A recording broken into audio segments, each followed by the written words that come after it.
You've just had a near-death experience. You've seen the light. You've talked to Jesus. Or whoever you believe it was. How do you know your experience, your near-death experience, was truly from God or the counterfeit angel of light? The devil, Lucifer. I got a simple answer. If when you died, when you closed your eyes, immediately you saw the light, immediately you were in the presence of God, then you met God, you met Jesus. If you died and floated on the outside of your body for a little while, went here, right there in spirit form, and then eventually the light appears, then you met the counterfeit angel of light, Lucifer, or one of his demons disguised in the light. Now, how do I know this? Well, I was reading a book in the spiritual store, some weird spiritual book, not Christian definitely. Well, you say, how do you know it's the truth if it was some weird woo-woo spiritual guru book?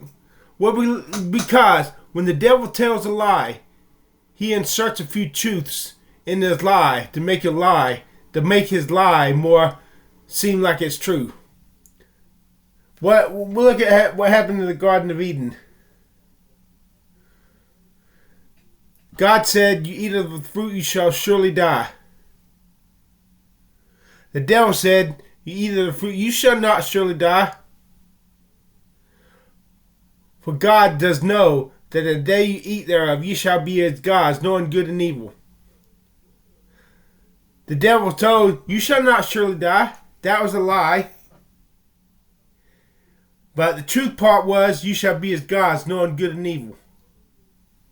And Adam and Eve knew that. Eve, before she ate the fruit, she said, a tree desired to make one wise. So the devil put a lie. The devil put a truth in his lie. And therefore his lie was more, could pass for the truth. Because part of it was true. The other part must be true. So all these people who had near-death experiences, Don Piper, when he died, immediately, bam, as soon as he closed his eyes, as soon as he got in the car wreck, as soon as his cars slammed together, boosh-chow, everything was light. He was in heaven.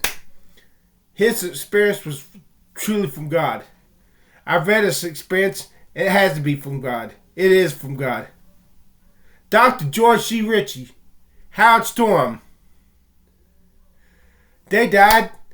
Howard Storm was taken to hell first. And then he calls out to Jesus. Then the light comes. No, that was not Jesus. That was the counterfeit angel of light. And if you read Howard Storm's book, you smell. If you have any wisdom in the Bible, you smell a rotten egg in a dozen. Dr. George C. Ritchie, he died. He didn't even know he was freaking dead until he saw his dead. He flew in spirit form to another city. And then he realized, hey, nobody can see or hear me. I can't interact with even this telephone guide wire pole. What was that lump back in my room when I left? Could that have been a dead body? Could that have been me? And he went, and when he came back to his body and realized it was him, then everything in the room started to get bright, and then he met, quote unquote, Jesus. No, he did not meet Jesus. He met the counterfeit, he met Lucifer, or the counterfeit angel of light, as spoken by Paul the Apostle.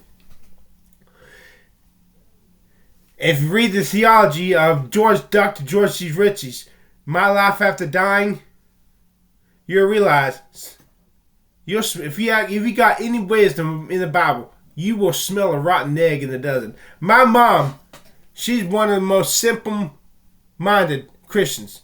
She knows a little, but she knows enough. But she heard the testimony of Howard Storm. And even she said something doesn't sound right. And she's definitely no theologian.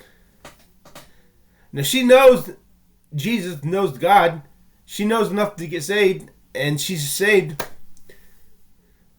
So I repeat, if you have a near-death experience, if I close my eyes and I die, and immediately I see the light, I know it's Jesus.